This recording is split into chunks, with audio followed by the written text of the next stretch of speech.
Which free agents perfectly fit on your favorite team?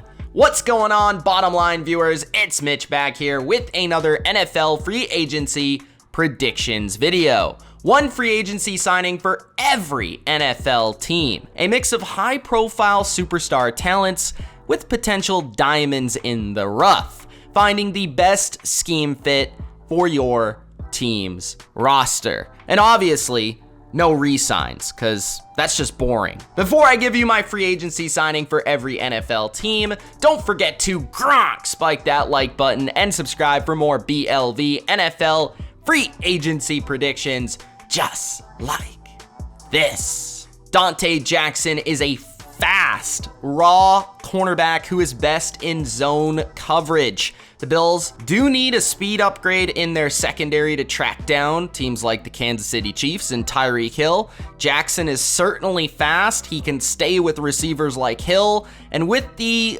tutelage of a coach like Sean McDermott, he may take his game to the next level with the Buffalo Bills. The Miami Dolphins, with Mike McDaniel as their new head coach, could use some speed at the running back position. Raheem Mostert maybe isn't a true starter, but he definitely can take 10 to 12 carries a game and be explosive and a difference maker with those 10 to 12 carries. Raheem Mostert obviously perfectly fits within this run scheme and adds an element of game-changing speed to the backfield of the Miami Dolphins. The New England Patriots, they need speed at the linebacker position. Jayon Brown is a very good, well-rounded linebacker that actually has his roots with the Patriots. He's related to Willie McGinnis. The guy is a perfect fit. He can cover, he can run, he can blitz. He's an all-around linebacker that has played for Mike Vrabel and already has some familiarity with this defensive scheme. He could definitely upgrade the Patriots' ability to cover and move in the middle of the field, and probably not be too expensive either. Robert Saleh wants his Jets defense to mirror that of the San Francisco 49ers. A former 49er that Robert Saleh worked with is Quan Alexander. Quan Alexander could help complement CJ Mosley at the linebacker level for the Jets, add an element of speed, add an element of depth, could definitely help springboard the Jets defense to a much higher level next season.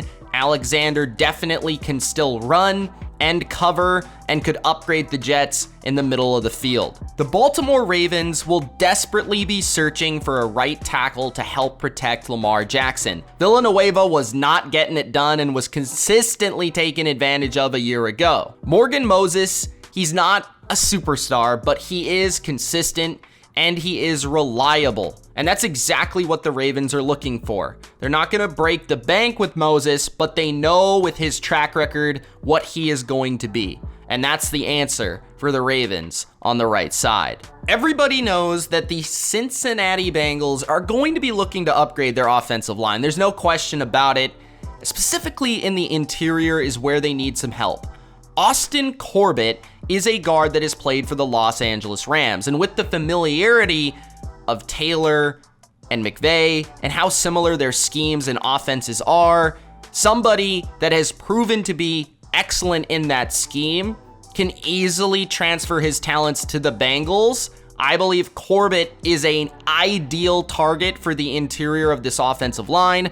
Plus, he's young and he can grow with this young offense in Cincinnati. The Cleveland Browns, I thought, were going to target Anthony Harris last offseason. Given the roots of their defense, the defensive coordinator having familiarity with Anthony Harris, I believe that Harris will finally find his way to the Cleveland Browns. What they need is a free safety with range in coverage who can really help in the back end cover a lot of ground quickly. Harris is a ball hawk, and that will open up John Johnson to play more in the box and to have a bigger impact closer to the line of scrimmage. The Pittsburgh Steelers have a guard in free agency that they can target that might have a little bit of a hometown crush on the Pittsburgh Steelers, and that is Mark Glowinski of the Indianapolis Colts. Glowinski is from Pennsylvania. He is tough, he's physical, he's powerful, and he fits a classic Pittsburgh Steeler profile for a guard. He's not a superstar, but he is a NFL starter, and that would be a massive upgrade from what the Steelers had a year ago. The Houston Texans are going all in on the Lovie Smith style of defense. That means a lot of two safeties deep, a lot of cover two, and because their roster and their team is not exactly in a great state, they're gonna have to look for the diamonds in the rough. Malik Hooker is somebody that perfectly fits the style of safety, the range, the ball hawk ability of a Malik Hooker would perfectly fit Lovie Smith's system. He's a former highly drafted prospect that has still a lot of talent and really has never really discovered it due to injury. But if they could get the best of Malik Hooker, they could get a diamond in the rough type player in 2022. The Indianapolis Colts have a new defensive coordinator, a defensive end that has familiarity in Gus Bradley's scheme on the open market is Melvin Ingram. Ingram could return to Gus Bradley's scheme and play a similar role with the Colts that he did the Chiefs.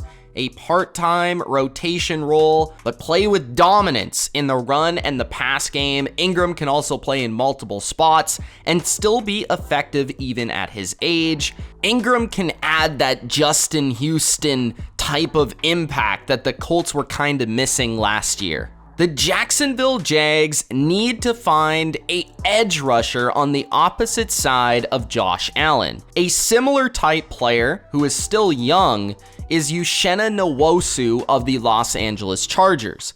He's not quite as dominant as a pass rusher, but he found a stride at the end of the season that suggests that he has a next level that may not be discovered yet. Jacksonville might be wise to invest in this player who might just be entering his prime to pair with Josh Allen. He's a hybrid, off-the-edge player and is certainly athletic enough to shine in this Jacksonville Jags defense.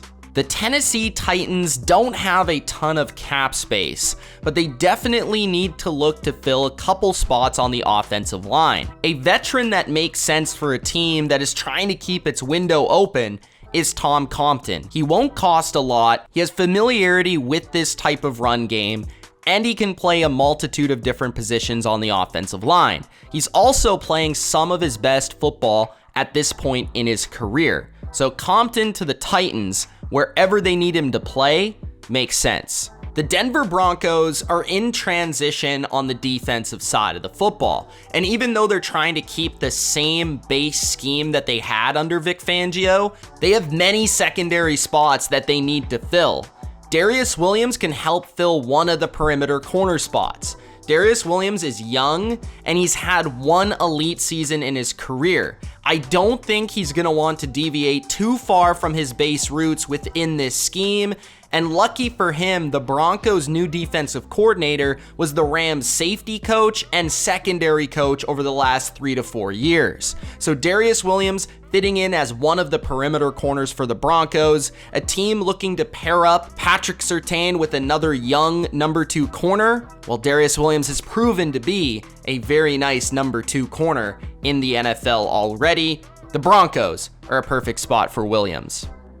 It feels like every season the Kansas City Chiefs target a veteran pass rusher. Steve Spagnuolo, as the defensive coordinator, could go back to the well with his ties to Jason Pierre-Paul. Pierre-Paul is likely going to leave the Bucs after a little bit of a down season. He's showing a lot more age recently, but he's only one season removed from 9.5 sacks and really dominating the playoffs, including dominating the Chiefs. Pierre-Paul is an awesome edge setter and still has enough explosion, hopefully with an offseason to get healthy to get to the quarterback. One of the priorities for Brandon Staley this offseason is going to be beefing up his defensive line. Sebastian Joseph Day is a free agent, and he had a ton of success under Brandon Staley last season in 2020. The success wasn't quite there in 2021.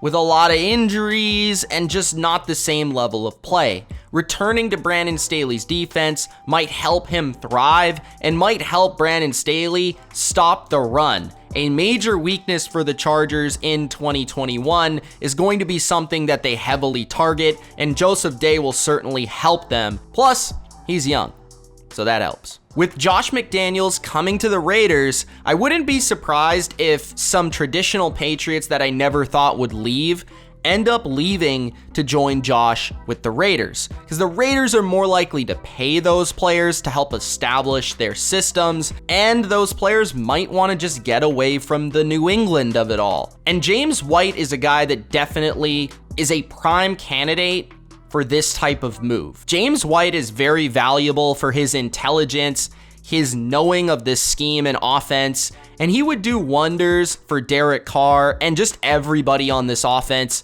if he were to be a part of the Las Vegas Raiders. Maybe even more valuable than he would be to the New England Patriots. So James White's leadership could be the reason he lands with the Raiders. The Dallas Cowboys took major strides in 2021 defensively, reimagining this defense, retooling this defense. Dan Quinn did a fabulous job, but one area they do need a boost is on the interior defensive line. Quinton Jefferson is somebody that's played seasons in this type of defense and this scheme. He had a solid year with the Raiders, and he's just an overall well-rounded veteran that can play on every down, can rush the passer, can add a little bit of experience to an interior that's a little bit inexperienced, and just a layer of depth that didn't exist a year ago. The New York Giants could really use an offensive lineman that is a Swiss Army knife and is also a tough football player.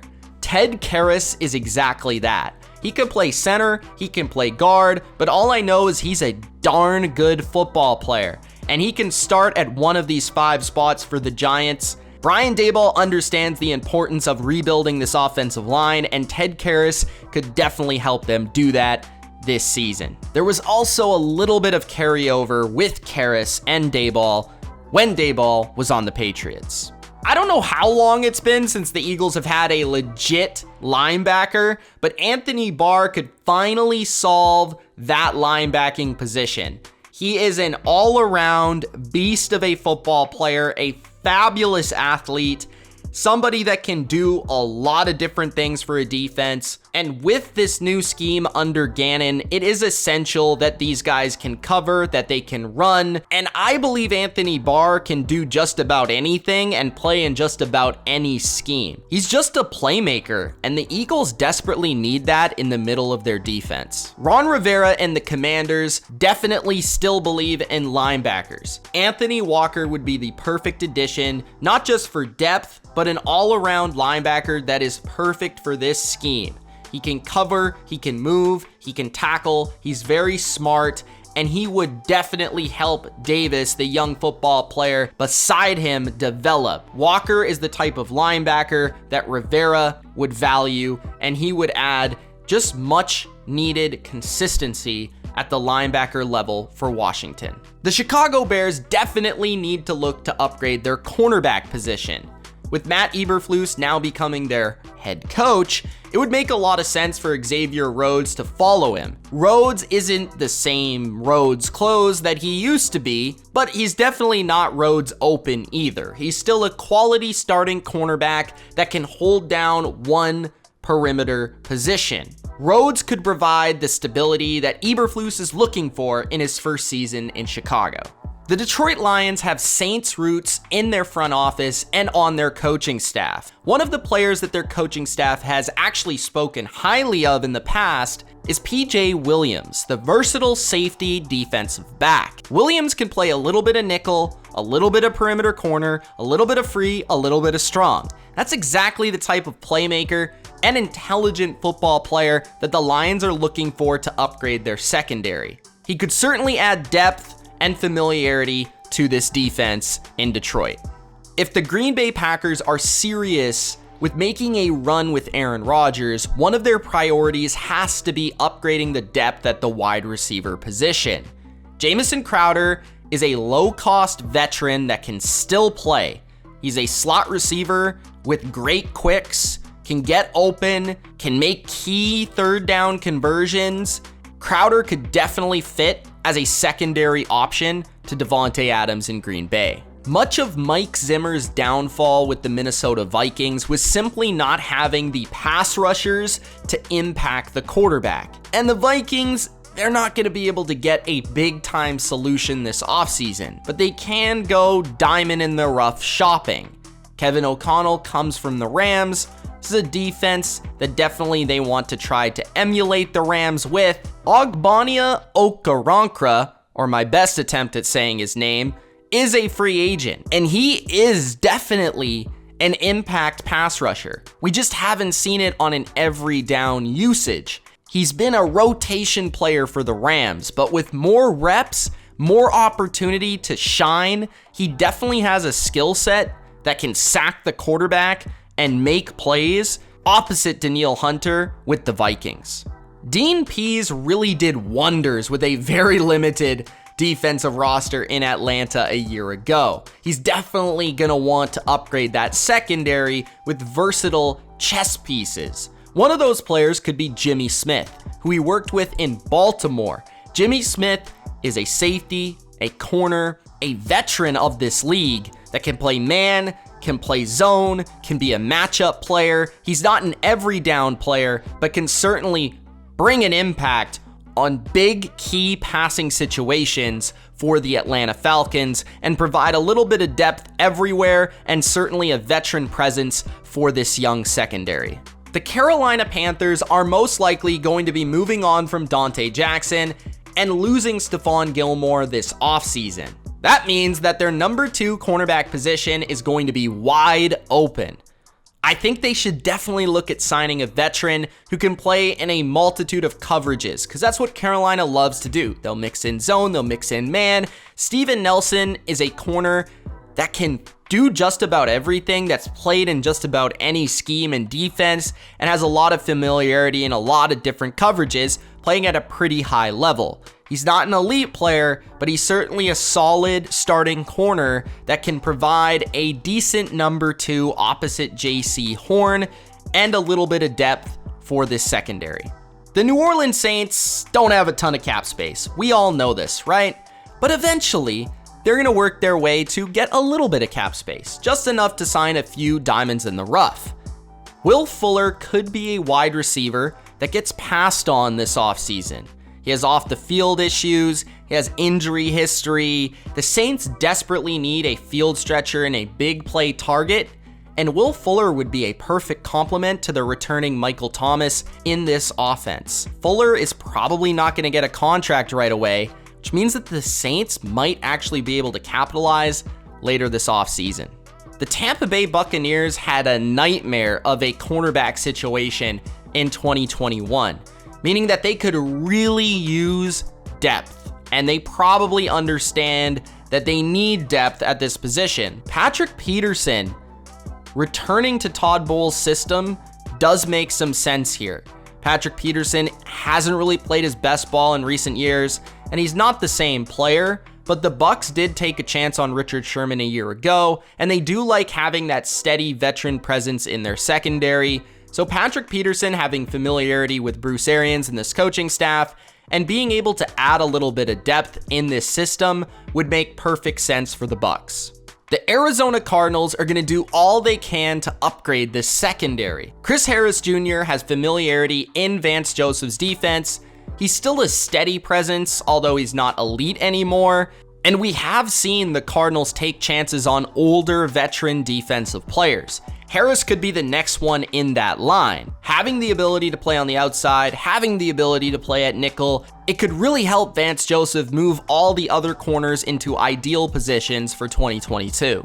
The Los Angeles Rams cap situation isn't exactly ideal for a team that's looking to go back to back.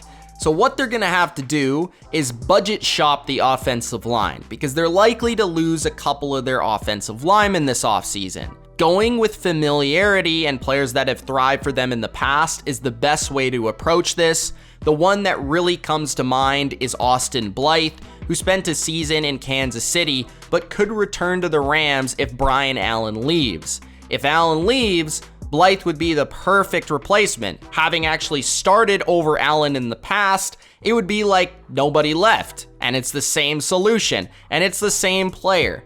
Blythe is a really good football player under Sean McVay, and I believe this is the perfect match for a team that doesn't have a lot of cap and for a player that probably is not going to have a lot of command on the market. The San Francisco 49ers do a fabulous job of taking raw pass rushers and making them their best form.